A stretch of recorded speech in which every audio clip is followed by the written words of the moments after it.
Ok. Ok, ok. Quatrième classico officiel de la saison. Quatrième défaite. Ok, écoutez, si la direction ne veut rien changer, s'ils pensent comme quoi le mercato est parfait, s'ils pensent que la défense est complète, voilà, la défense est complète. Quelle honte. Quelle honte. Cette année, les gars, sur les 4 trophées majeurs, donc tu perds la Ligue des Champions contre Arsenal, d'accord. Sur les 3 autres trophées, les 3 trophées espagnols, le triplé espagnol, les 3 tu les perds contre le Barça. Les 3 tu les perds contre le Barça. Comment tu peux t'écrouler? Tu mènes 2 buts à 0. Comment tu peux avoir une défense aussi cataclysmique? Nul. Nul. Il n'y en a pas un pour attraper l'autre. Certes, on peut être dans une saison de crise, une saison sportive dégueulasse, parce qu'il y a un mais, le niveau des joueurs défensivement est horrible.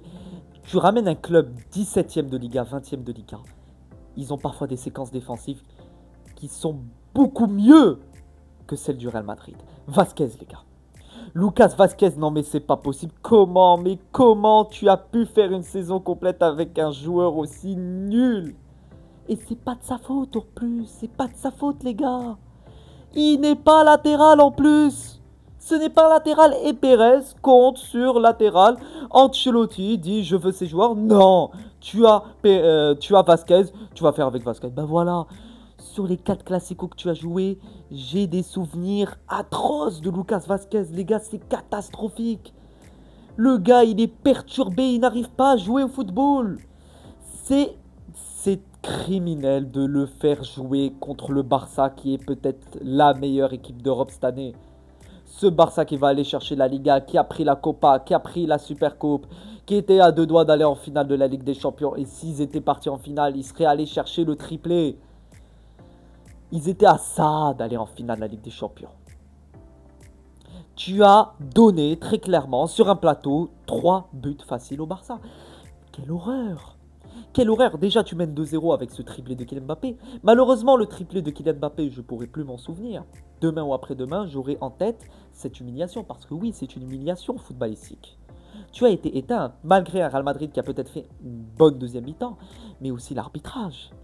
Mais l'arbitrage, mais bravo, mais il fallait l'anticiper. Avant le match, je savais déjà que l'arbitrage aurait été dégueulasse dès que j'ai vu la gueule de l'arbitre.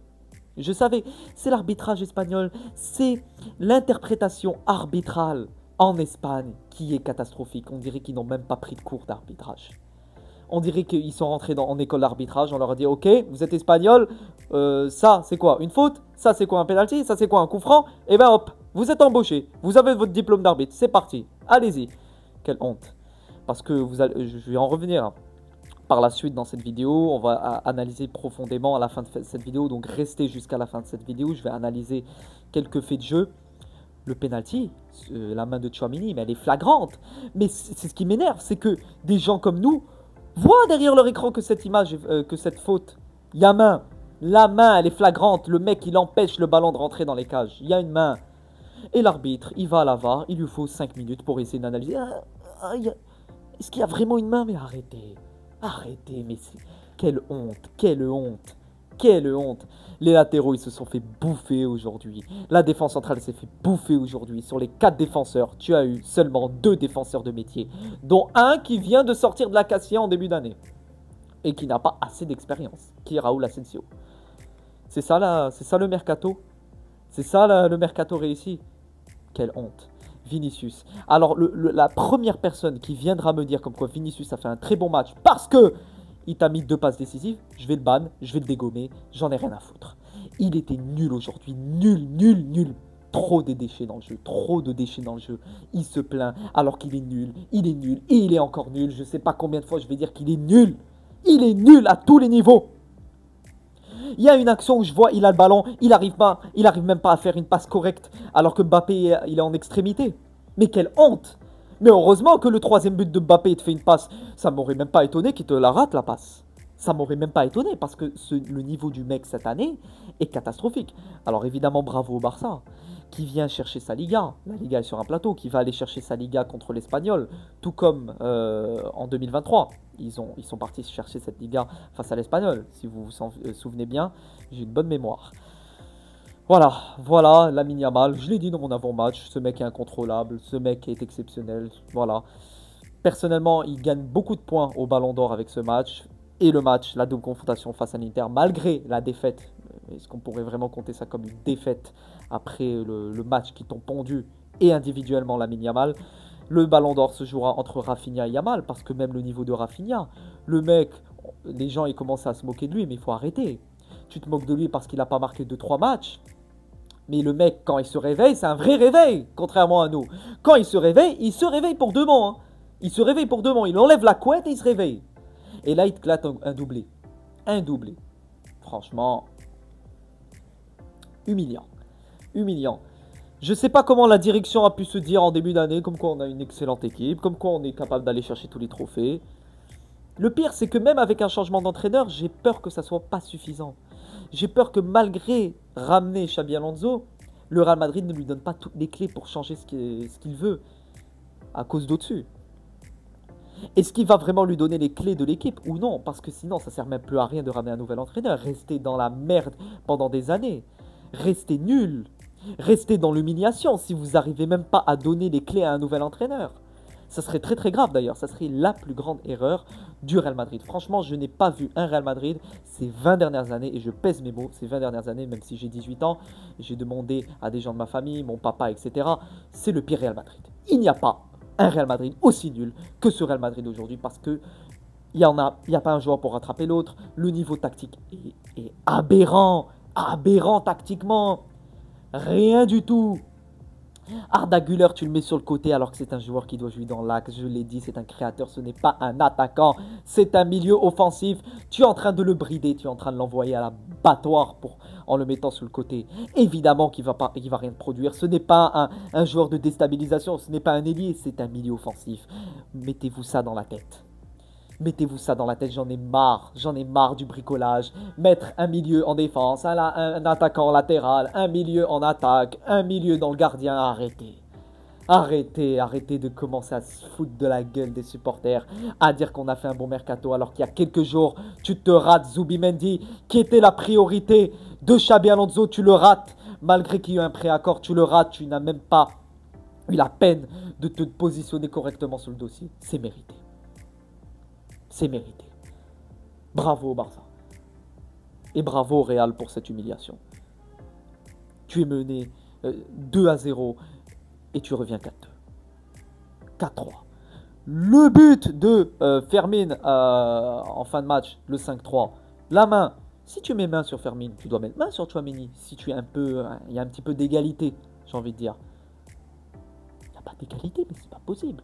Il y a également un carton rouge sur Tchouaméni. Tchouaméni qui est d'ailleurs, franchement, c'est aberrant, mais je n'ai même plus envie de me plaindre. C'est même pas un défenseur. C'est même pas un défenseur. Et il a pris un jaune, il sera absent pour le prochain match. Ta défense, ça sera quoi? Ça sera Asensio Vallejo? C'est quoi ce travail? C'est quoi ce travail? Tu as deux équipes. Tu as une équipe qui a travaillé, tu as une équipe qui n'a pas travaillé. L'équipe qui a travaillé est récompensée, l'équipe qui n'a pas travaillé rentre à la maison. Avec une saison blanche.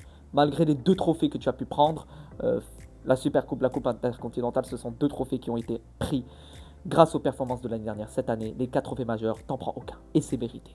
C'est bien fait. L'entrée du petit Munoz à la fin, là. Vous croyez que je vais lui en vouloir d'avoir raté ce ballon à la fin? Mais je lui en veux même pas. Parce que la structure de confiance, le plan tactique, comment tu peux donner de la confiance aux jeunes? Il n'y a pas de... Il n'y a pas de régularité de confiance au niveau des jeunes. Un coup, il rentre 2 minutes. Un coup, il rentre plus. Nicolas Paz, l'année dernière, je me rappelle. Hein, le mec qui t'avait mis un but contre Naples. Juste après, on l'a plus revu toute l'année. Toute l'année. Et j'espère qu'il va plus... il va se dire dans la tête, je vais pas revenir au Real.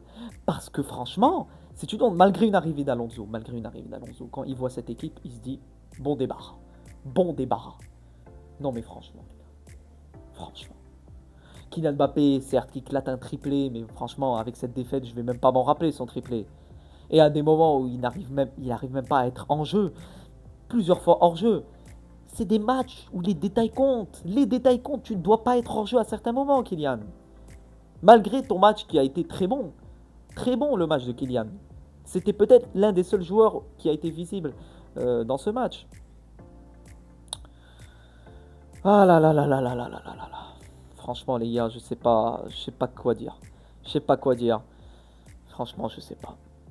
Je sais pas si l'année prochaine sera vraiment une année où tu vas te reconstruire, une année où tu vas revenir. Peut-être que tu vas rester dans cet état-là pendant 2-3 ans, hein. C'est possible, hein. C'est possible, attention. Imagine si tu restes dans cet état-là pendant 2-3 ans à cause d'au-dessus, à cause de la direction qui ne donne pas les clés totales à l'entraîneur. À ce moment-là, ça sera grave. Et à ce moment-là, j'ai peur qu'on ait un Real Madrid qui commence peu à peu à s'évaporer, un Real Madrid qui commence à perdre peu à peu de son âme de champion. Sa dignité est en train de disparaître.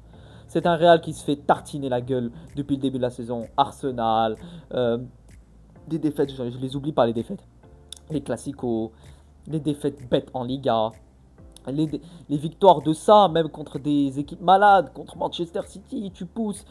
On dirait franchement, on dirait une serpillière qui est mouillée d'eau. Tu commences à la presser, presser, presser. Tu presses tes joueurs jusqu'à qu'ils crèvent. Mais c'est grave. Mais c'est grave, les gars. Mais je vais devenir fou parce que franchement, j'ai jamais vu ça. Une gestion pareille. Tu as deux images. On dirait que l'équipe de l'année dernière et l'équipe de cette année se regardent dans le miroir en se disant mais qui êtes-vous? Quel est ce Real Madrid? Mais ce qui me fait rire franchement, c'est que les 4 buts marqués par le Barça, quelle défense franchement à côté du Real, hein. Vasquez qui tremble, hein. Tu le mets au Betis ou à Las Palmas, il te pond le même niveau. Il est au même niveau, hein. Il est au même niveau, les gars. Il est au même niveau. Je ne veux pas le voir la saison prochaine. Si je le vois encore, je vais devenir... Franchement, je vais peut-être aller dans un asile psychiatrique avec cette équipe. Parce que franchement, les supporters du Real cette année, on est en train de se demander est-ce qu'on va continuer à manger des bouts de pain des saisons à venir? Est-ce qu'on va manger quelque chose au niveau des trophées? Ou est-ce qu'on va rester affamé pendant des années? Franchement, le but de Lamine Yamal, exceptionnel. Et il a raison de chambrer l'équipe, il a raison. Il a raison, et franchement ce mec, je vais en faire des cauchemars pendant des années, alors qu'on avait un certain Argentin il y a quelques années qui également était tous les jours, tous les soirs dans nos cauchemars. Ben, j'ai l'impression que ça se répétera, l'histoire se répétera avec Lamine Yamal. En 4 classicos, il te claque 3 buts, 4 buts, 2 passes décisives. Mortel, hein, mortel le mec. Mortel.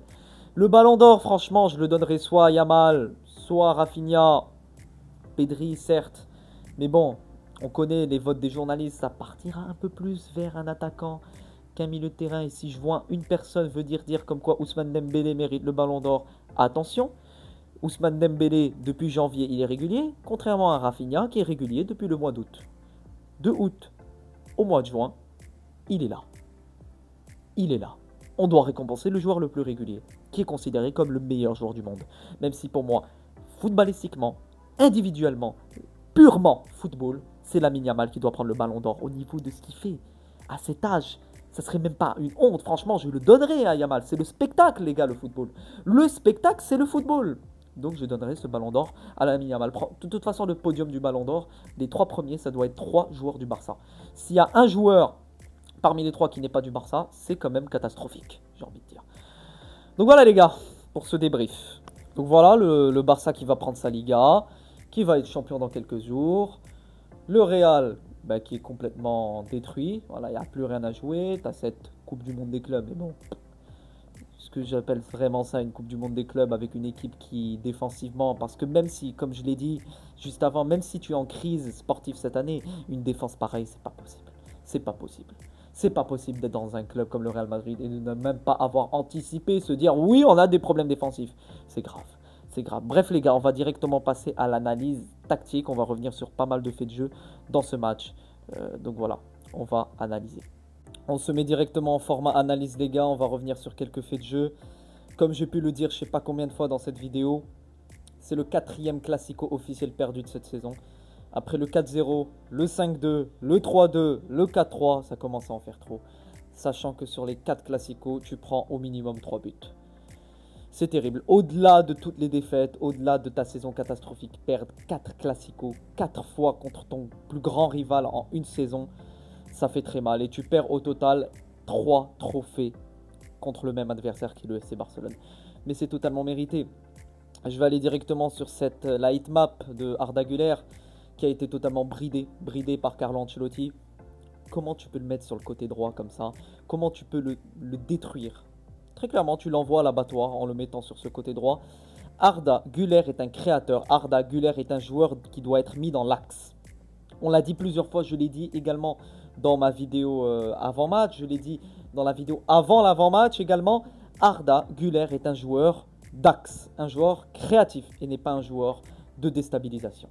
Ce n'est pas un Rodrigo, ce n'est pas un Vinicius, donc il faut arrêter de se foutre de la gueule du monde et de commencer à dire à des joueurs de faire des choses qu'ils ne savent pas faire, tout simplement. Ce n'est pas leur rôle, il ne faut pas tout mélanger, j'ai envie de dire. Autre statistique, donc voilà, victoire totalement méritée du FC Barcelone, évidemment. En bleu, le Barça, en rouge, le Real. 62% de possession, évidemment qu'ils auront le ballon. 23 tirs, oh mon Dieu, la domination. 9 tirs cadrés, 4 buts, dont un 5e but. On va revenir après. Cette main à la fin de Fermin. Ce penalty non donné sur la main de Tchouaméni. D'ailleurs, on va revenir sur la main de Tchouaméni. Je vous mets l'image à l'écran. Comment tu peux pas donner penalty sur ça? Franchement, l'arbitrage, c'est honteux. C'est une honte, c'est catastrophique, c'est dégueulasse.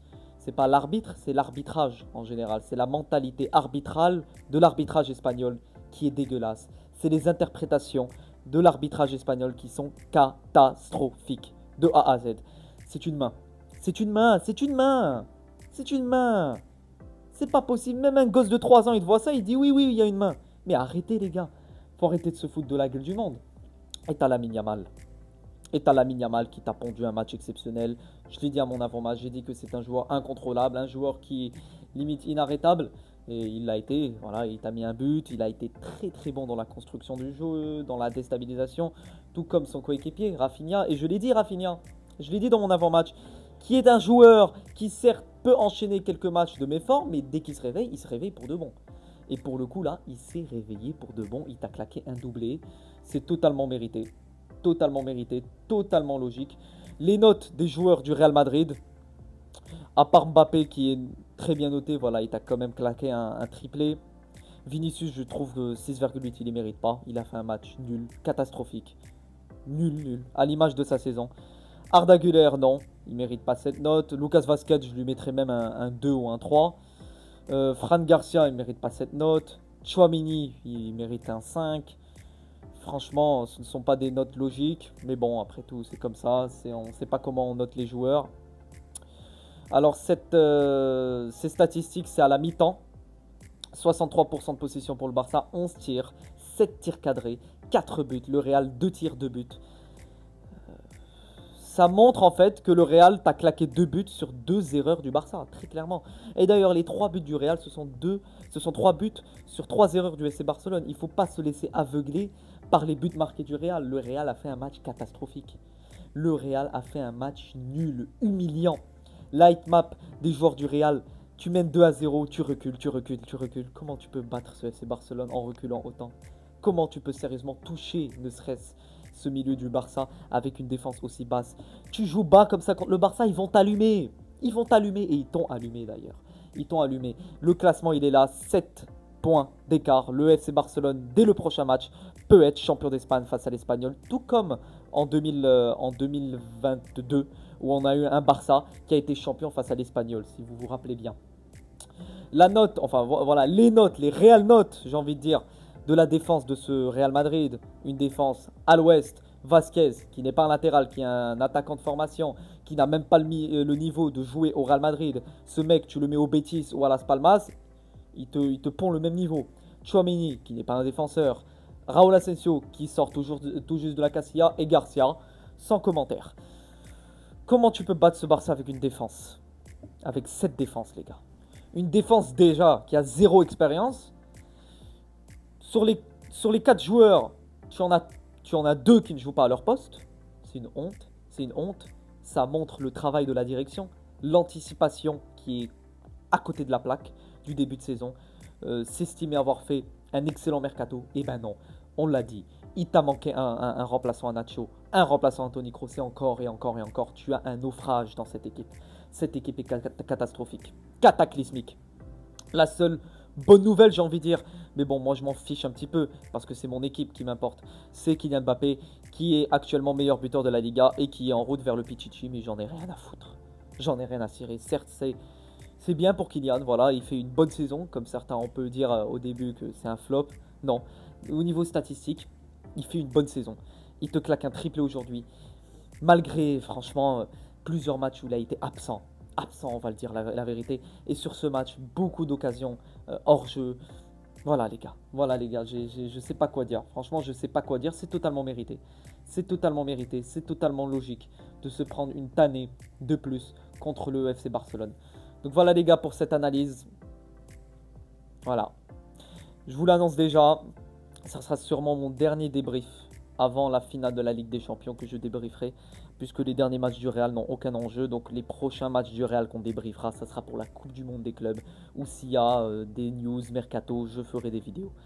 Donc voilà les gars, c'était la dernière vraie vidéo concernant le Real Madrid, juste avant la Coupe du Monde des clubs. Voilà, je prends une petite pause parce que franchement cette saison, horrible, horrible et méritée. Prenez soin de vous les amis, et sur ce, avis pour toujours. À la Madrid et nada más.